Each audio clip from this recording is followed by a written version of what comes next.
This is Tape 2, Side 1, The Advent of Divine Justice by Shoghi Effendi.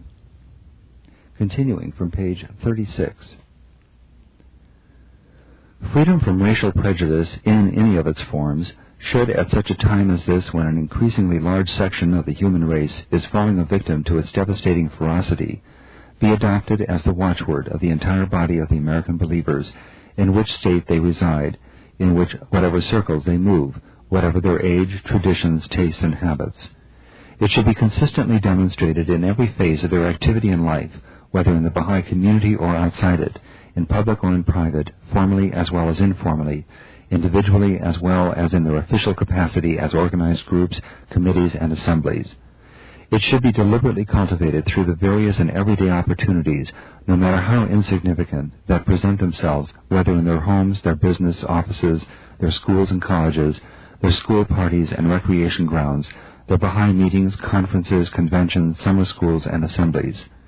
It should, above all else, become the keynote of the policy of that august body, which, in its capacity as the national representative and the director and coordinator of the affairs of the community, must set the example and facilitate the application of such a vital principle to the lives and activities of those whose interest it safeguards and represents. Page 37. Quotes, O ye discerning ones, Baha'u'llah has written, verily the words which have descended from the heaven of the will of God are the source of unity and harmony for the world. Close your eyes to racial differences and welcome all with the light of oneness. Quote, we desire but the good of the world and the happiness of the nations. He proclaims that all nations should become one in faith and all men as brothers, that the bonds of affection and unity between the sons of men should be strengthened, that diversity of religion should cease, and differences of race be annulled. Baha'u'llah has said, writes Abdul Baha, that the various races of humankind lend a composite harmony and beauty of color to the whole. Let all associate, therefore, in this great human garden, even as flowers grow and blend together side by side, without discord or disagreement between them. Quote, Baha'u'llah, Abdul Baha moreover has said, once compared the colored people to the black pupil of the eye surrounded by the white. In this black pupil is seen the reflection of that which is before it, and through it the light of the Spirit shineth forth. End quote. Quote, God, Abdul Baha himself declares, maketh no distinction between the white and the black. If the hearts are pure, both are acceptable unto him. God is no respecter of persons on account of either color or race. All colors are acceptable unto him, be they white, black, or yellow. Inasmuch as all were created in the image of God, we must bring ourselves to realize that all embody divine possibilities. In the estimation of God, he states, all men are equal. There is no distinction or preference for any soul in the realm of his justice and equity. Quote, God did not make these divisions, he affirms. These divisions have had their origin in man himself. Therefore, as they are against the plan and purpose of God, they are false and imaginary. Quote, in the estimation of God, he again affirms, there is no distinction of color. All are one in the color and beauty of servitude to him. Color is not important. The heart is all important. It mattereth not what the exterior may be, if the heart is pure and white within. God doth not behold differences of hue and complexion. He looketh at the hearts. He whose morals and virtues are praiseworthy is preferred in the presence of God. He who is devoted to the kingdom is most beloved. Page 38. In the realm of Genesis and creation, the question of color is of least importance. Quote, throughout the animal kingdom, he explains, we do not find the creatures separated because of color. They recognize unity of species and oneness of kind. If we do not find color distinction drawn in the kingdom of lower intelligence and reason, how can it be justified among human beings, especially when we know that all have come from the same source and belong to the same household? In origin and intention of creation, mankind is one. Distinctions of race and color have risen afterwards. Quote, man is endowed with superior reasoning power and the faculty of perception. He further explains, he is the manifestation of divine bestowals. Shall racial ideals prevail and obscure the creative purpose of unity in his kingdom? Quote, one of the important questions, he significantly remarks, which affect the unity and the solidarity of mankind, is the fellowship and equality of the white and colored races. Between these two races, certain points of agreement and points of distinction exist, which warrant just and mutual consideration. The points of contact are many. In this country, the United States of America, patriotism is common to both races. All have equal rights to citizenship, speak one language, receive the blessings of the same civilization, and follow the precepts of the same religion. In fact, numerous points of partnership and agreement exist between the two races, whereas the one point of distinction is that of color. Shall this, the least of all distinctions, be allowed to separate you as races and individuals? Quote, "This variety in forms and coloring," he stresses, "which is manifest in all the kingdoms, is according to creative wisdom and hath a divine purpose." Quote, "The diversity in the human family," he claims, "should be the cause of love and harmony, as it is in music, where many different notes blend together in the making of a perfect chord." Quote, "If you meet," is his admonition, "those of a different race and color from yourself, do not mistrust them, and withdraw yourself into your shell of conventionality, but rather be glad and show them kindness." Quote, "In the world of being," he testifieth, "the meeting is blessed when the white and colored races meet together with infinite spiritual love and heavenly harmony." Page 39. When such meetings are established and the participants associate with each other with perfect love, unity, and kindness, the angels of the kingdom praise them, and the beauty of Baha'u'llah addresseth them. "Blessed are ye, blessed are ye." Quote, "When a gathering of these two races is brought about," he likewise asserts, "that assemblage will become the magnet of the concourse on high, and the confirmation of the blessed beauty will surround it." "Strive earnestly," he again exhorts both races, "and put forth your greatest endeavor toward the accomplishment of this fellowship and the cementing of this bond of brotherhood between you. Such an attainment is not possible without will and effort on the part of each, from one, expressions of gratitude and appreciation, from the other, kindliness and recognition of equality. Each one should endeavor to develop and assist the other toward mutual advancement. Love and unity will be fostered between you, thereby bringing about the oneness of mankind. For the accomplishment of unity between the colored and white will be an assurance of the world's peace." Quote, "I hope," he thus addresses members of the white race, "that ye may cause that downtrodden race to become glorious, and to be joined with the white race to serve the world of man with the utmost sincerity, faithfulness, love, and purity. This opposition, enmity, and prejudice among the white race and the colored cannot be effaced except through faith, assurance, and the teachings of the Blessed Beauty." Quote, "This question of the union of the white and the black is very important," he warns, "for if it is not realized, ere long great difficulties will arise and harmful results will follow." Quote, "If this matter remaineth without change," is yet another warning, "enmity will be increased day by day, and the final result will be hardship and may end in bloodshed." End quote. A tremendous effort is required by both races if their outlooks, their manners, and conduct are to reflect in this darkened age the spirit and teachings of the faith of Baha'u'llah. Casting away once and for all the fallacious doctrine of racial superiority, with all its attendant evils, confusion, and miseries, and welcoming and encouraging the intermixture of races and tearing down the barriers that now divide them, they should each endeavor day and night to fulfill their particular responsibilities and the common task which so urgently faces them. Let them, while each is attempting to contribute its share to the solution of this perplexing problem, call to mind the warnings of Abdu'l-Baha and visualize, while there is yet time, the dire consequences that must follow if this challenging and unhappy situation that faces the entire American nation is not definitely remedied. Let the white men make a supreme effort in their resolve to contribute their share to the solution of this problem, to abandon once for all their usually inherent and at times subconscious sense of superiority, to correct their tendency towards revealing a patronizing attitude towards the members of the other race, to persuade them through their intimate, spontaneous, and informal association with them of the genuineness of their friendship and the sincerity of their intentions, and to master their impatience for any lack of responsiveness on the part of a people who have received, for so long a period, such grievous and slow-healing wounds.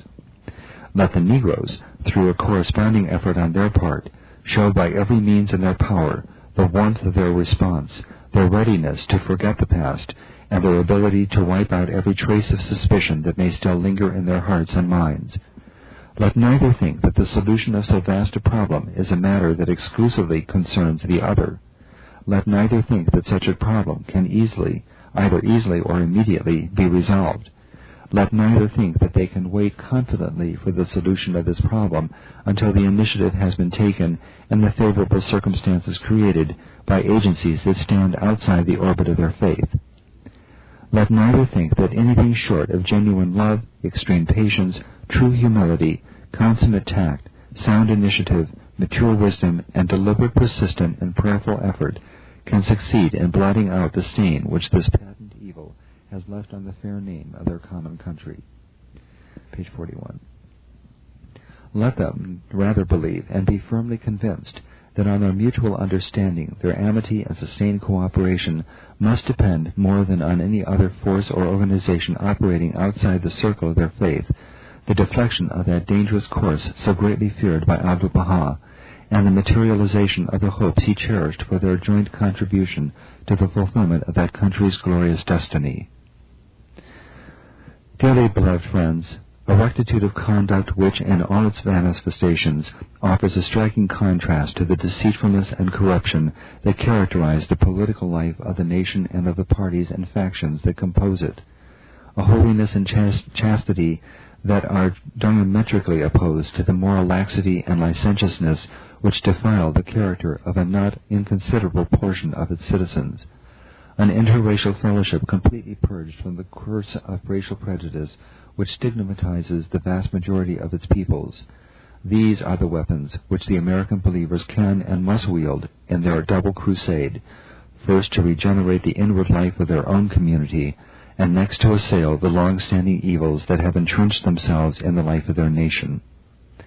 The perfection of such weapons, the wise and effective utilization of every one of them, more than the furtherance of any particular plan, or the devising of any special scheme, or the accumulation of any amount of material resources, can prepare them for the time when the hand of destiny will have directed them to assist in creating and in bringing into operation that world order which is now incubating within the worldwide administrative institutions of their faith. In the conduct of this twofold crusade, the valiant warriors struggling in the name and for the cause of Baha'u'llah must of necessity encounter stiff resistance and suffer many a setback. Their own instincts, no less than the fury of conservative forces, the opposition of vested interests, and the objections of a corrupt and pleasure-seeking generation, must be reckoned with, resolutely resisted, and completely overcome. As their defensive measures for the impending struggle are organized and extended, storms of abuse and ridicule, and campaigns of condemnation and misrepresentation may be unloosed against them. Page 42. Their faith, they may soon find, has been assaulted, their motives misconstrued, their aims defamed, their aspirations derided, their institutions scorned, their influence belittled, their authority undermined, and their cause at times deserted by a few who will either be incapable of appreciating the nature of their ideals or unwilling to bear the brunt of the mounting criticisms which such a contest is sure to involve.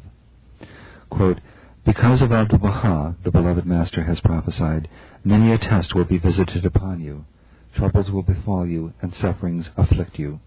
End quote.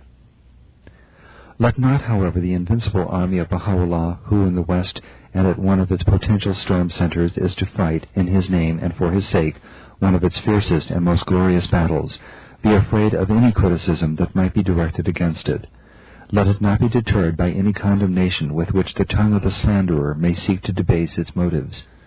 Let it not recoil before the threatening advance of the forces of fanaticism, of orthodoxy, of corruption, and of prejudice that may be leagued against it. The voice of criticism is a voice that indirectly reinforces the proclamation of its cause. Unpopularity but serves to throw into greater relief the contrast between it and its adversaries, while ostracism is itself the magnetic power that must eventually win over to its camp the most vociferous and inveterate amongst its foes. Already in the land where the greatest battles of the faith have been fought and its most rapacious enemies have lived, The march of events, the slow yet steady infiltration of its ideals, and the fulfillment of its prophecies have resulted not only in disarming and in transforming the character of some of its redoubtable enemies, but also in securing their firm and unreserved allegiance to its founders. So complete a transformation, so startling a reversal of attitude, can only be effected if that chosen vehicle which is designed to carry the message of Baha'u'llah to the hungry, the restless, and unshepherded multitudes is itself thoroughly cleansed from the defilements which it seeks to remove. Page 43. It is upon you, therefore, my best beloved friends, that I wish to impress not only the urgency and imperative necessity of your holy task, but also the limitless possibilities which it possesses of raising to such an exalted level not only the life and activities of your own community, but the motives and standards that govern the relationships existing among the people to which you belong. Undismayed by the formidable nature of this task, you will, I am confident, meet as befits you the challenge of these times, so fraught with peril, so full of corruption, and yet so pregnant with the promise of a future so bright that no previous age in the annals of mankind can rival its glory. Dearly beloved friends, I have attempted in the beginning of these pages to convey an idea of the glorious opportunities as well as the tremendous responsibilities which, as a result of the persecution of the far-flung faith of Baha'u'llah, now face the community of the American believers at so critical a stage in the formative period of their faith and in so crucial an epoch in the world's history. I have dwelt sufficiently upon the character of the mission which in a not-too-distant future that community must, through the impelling force of circumstances, arise and carry out. I have uttered the warning which I felt would be necessary to a clearer understanding and a better discharge of the tasks lying ahead of it.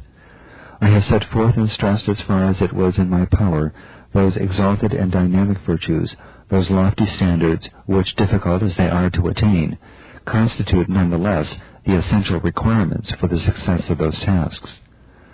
A word, I believe, should now be said in connection with the material aspect of their immediate task, upon the termination of which, at its appointed time, must depend not only the unfoldment of the subsequent stages in the divine plan envisioned by Abdu'l-Baha, but also the acquisition of those capacities which will qualify them to discharge in the fullness of time the duties and responsibilities demanded by that greater mission which it is their privilege to perform.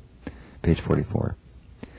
The 7-year plan, with its twofold aspects of temple ornamentation and extension of teaching activity, embracing both the northern and southern American continents, is now well advanced into its second year, and offers to anyone who has observed its progress in recent months signs that are extremely heartening and which augur well for the attainment of its objectives within the allotted time. The successive steps designed to facilitate and covering the entire field of the work to be achieved in connection with the exterior ornamentation of the temple have for the most part been taken. The final phase, which is to mark the triumphant conclusion of a 30-year-old enterprise, has at long last been entered. The initial contract connected with the first and main story of that historic edifice has been signed. The fund associated with the beloved name of the greatest holy leaf has been launched. The uninterrupted continuation to its very end of so laudable an enterprise is now assured.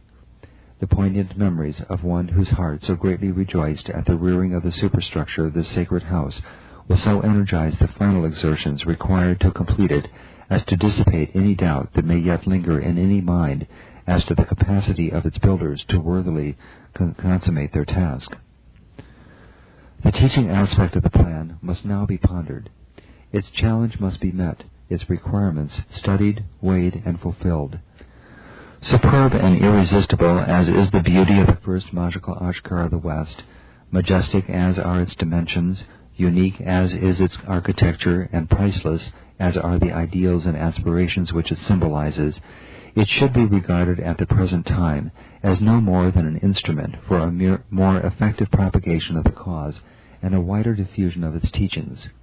In this respect, it should be viewed in the same light as the administrative institutions of the faith which are designed as vehicles for the proper dissemination of its ideals, its tenets, and its verities. Page 45. It is therefore to the teaching requirements of the 7-year plan that the community of the American believers must henceforth direct their careful and sustained attention. the entire community must, as one man, arise to fulfill them.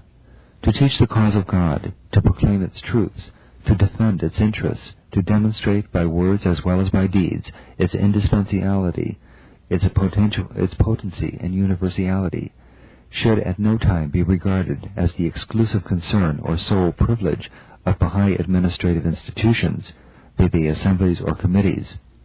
All must participate, however humble their origin, however limited their experience, however restricted their means, however deficient their education, however pressing their cares and preoccupations, however unfavorable the environment in which they live. Quote, God, Baha'u'llah himself has unmistakably revealed, hath prescribed unto every one the duty of teaching his cause. Say, he further has written, teach ye the cause of God, O people of Baha, for God hath prescribed unto every one the duty of proclaiming his message, and regardeth it as the most meritorious of all deeds. End quote. A high and exalted position in the ranks of the community, conferring as it does on its holder certain privileges and prerogatives, no doubt invests him with a responsibility that he cannot honorably shirk in his duty to teach and promote the faith of God. It may at times, though not invariably, create greater opportunities and furnish better facilities to spread the knowledge of that faith and to win supporters to its institutions. It does not, however, under any circumstances, necessarily carry with it the power of exercising greater influence on the minds and hearts of those to whom that faith is presented.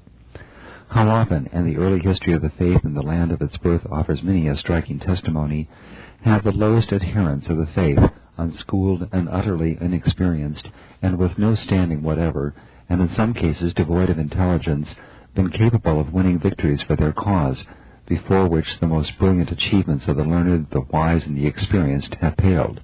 Page 46. Quote, Peter, Abdu'l-Baha has testified, according to the history of the Church, was also incapable of keeping count of the days of the week. Whenever he decided to go fishing, he would tie up his weekly food into 7 parcels, and every day he would eat one of them. And when he had reached the 7th, he would know that the Sabbath had arrived, and thereupon would observe it. End quote. If the Son of Man was capable of infusing into apparently so crude and helpless an instrument such potency as to cause, in the words of Baha'u'llah, quote, the mysteries of wisdom and of utterance to flow out of his mouth, end quote, and to exalt him above the rest of his disciples, and render him fit to become his successor and the founder of his church, how much more can the Father, who is Baha'u'llah, empower the most puny and insignificant among his followers to achieve, for the execution of his purpose, such wonders as would dwarf the mightiest achievements of even the first apostle of Jesus Christ. Quote, the Bab, Abdu'l-Baha, moreover, has written, hath said, should a tiny ant desire in this day to be possessed of such power as to be able to unravel the abstrusest and most bewildering passages of the Quran, its wish will no doubt be fulfilled, inasmuch as the mystery of eternal might vibrates within the innermost being of all created things. If so helpless a creature can be endowed with so subtle a capacity, how much more efficacious must be the power released through the liberal effusions of the grace of Baha'u'llah. End of quote. The field is indeed so immense, the period so critical, the cause so great, the workers so few, the time so short, the privilege so priceless, that no follower of the faith of Baha'u'llah, worthy to bear his name, can afford a moment's hesitation.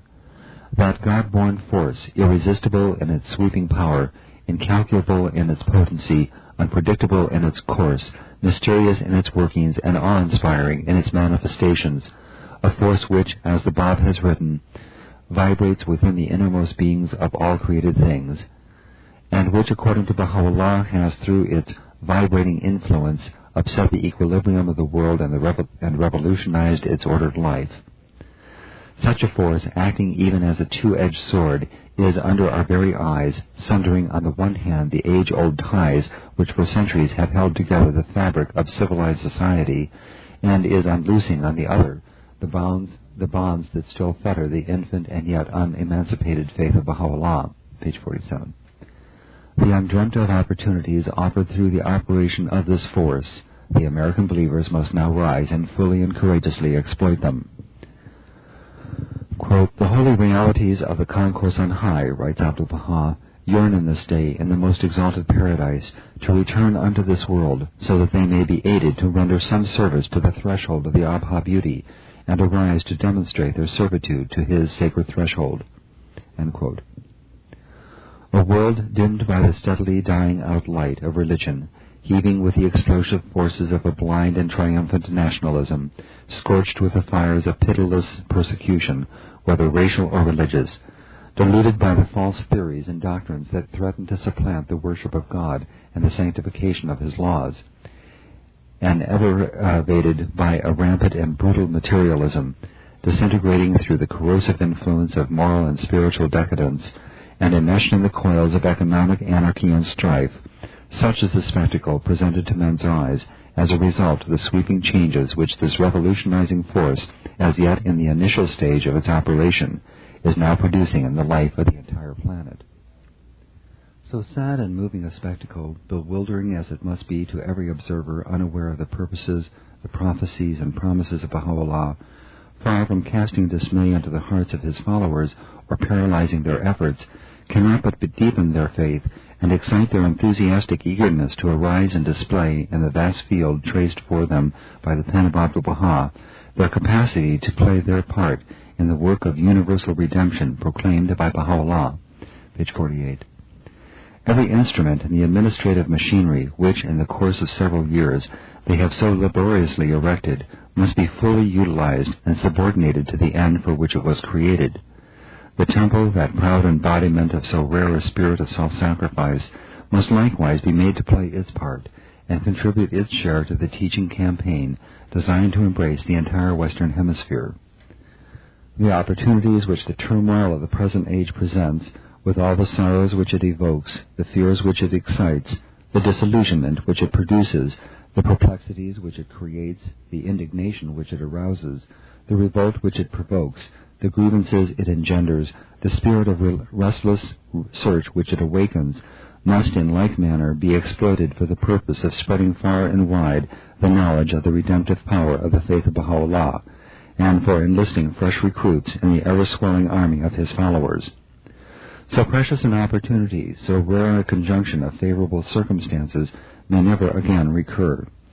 Now is the time, the appointed time, for the American believers, the vanguard of the host of the Most Great Name, to proclaim through the agencies and channels of a specially designed administrative order their capacity and readiness to rescue a fallen and sore-tried generation that has rebelled against its God and ignored his warnings, and to offer it that complete security which only the strongholds of their faith can provide.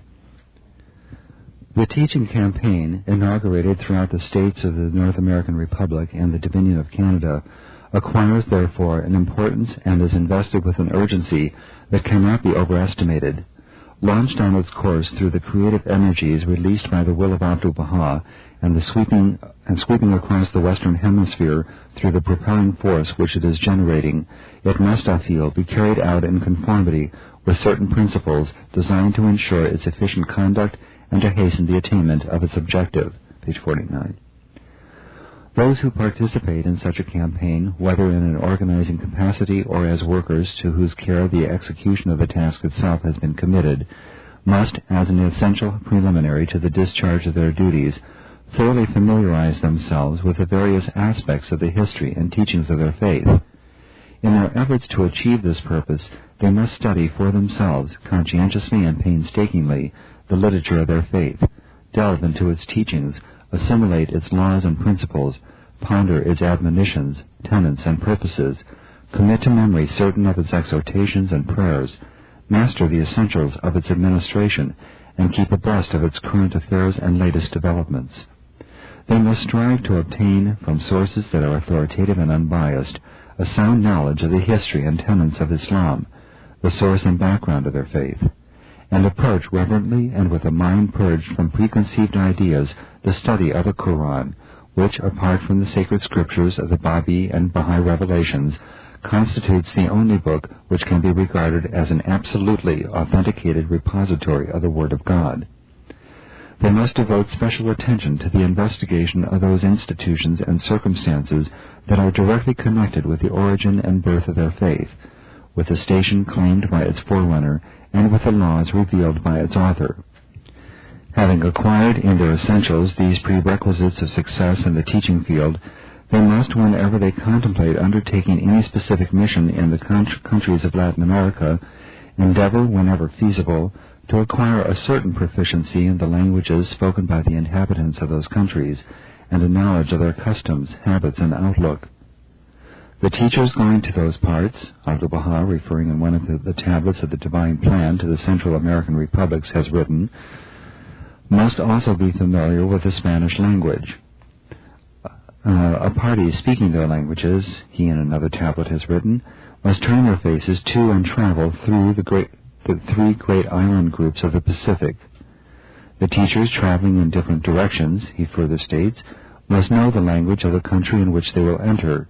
For example, a person being proficient in the Japanese language may travel to Japan, or a person knowing the Chinese language may hasten to China, and so forth. Page 50. No participator in this inter-American campaign of teaching must feel that the initiative for any particular activity connected with this work must rest solely with those agencies, whether assemblies or committees, whose special concern is to promote and facilitate the attainment of these vital objectives of the 7-year plan. It is the bounden duty of every American believer, as the faithful trustee of Abdu'l-Baha's Divine Plan, to initiate, promote, and consolidate, within the limits fixed by the administrative principles of the faith, any activity he or she deems fit to undertake for the furtherance of the plan. Neither the threatening world situation, nor any consideration of lack of material resources, of mental equipment, of knowledge, or of experience, desirable as they are, should deter any prospective pioneer teacher from arising independently and from setting in motion the forces which Abdu'l-Baha has repeatedly assured us will, once released, attract even as a magnet the promised and infallible aid of Baha'u'llah. Let him not wait for any directions or expect any special encouragement from the elected representatives of his community, nor be deterred by any obstacles which his relatives or fellow citizens may be inclined to place in his path, nor mind the censure of his critics or enemies. Quote, be unrestrained as the wind, is Baha'u'llah's counsel to every would-be teacher of his cause, while carrying the message of him who hath caused the dawn of divine guidance to break. Consider how the wind, faithful to that which God hath ordained, bloweth upon all regions of the earth, be they inhabited or desolate. Neither the sight of desolation nor the evidences of prosperity can either pain or please it. It bloweth in every direction as bidden by its Creator. Quote, and when he determineth to leave his home for the sake of the cause of the Lord, Baha'u'llah in another passage referring to such a teacher has revealed, let him put his whole trust in God as the best provision for his journey, and array himself with the robe of virtue. If he be kindled with the fire of his love, if he foregoeth all created things, the words he uttereth shall set on fire them that hear him. End quote. Having on his own initiative and undaunted by any hindrances with which either friend or foe may unwittingly or deliberately obstruct his path, resolved to arise and respond to the call of teaching, let him carefully consider every avenue of approach which he might utilize in his personal attempts to capture the attention, maintain the interest, and deepen the faith of those whom he seeks to bring into the fold of his faith. Let him survey the possibilities which the particular circumstances in which he lives offer him, evaluate their advantages, and proceed intelligently and systematically to utilize them for the achievement of the object he has in mind. Let him also attempt to devise such methods as association with clubs, exhibitions, and societies, lectures on subjects akin to the teachings and ideals of his cause, such as temperance, morality, social welfare, religious and racial tolerance, economic cooperation, Islam and comparative religion, or participation in social, cultural, humanitarian, charitable, and educational organizations and enterprises which, while safeguarding the integrity of his faith, will open up to him a multitude of ways and means whereby he can enlist successively the sympathy, the support, and ultimately the allegiance of those with whom he comes in contact.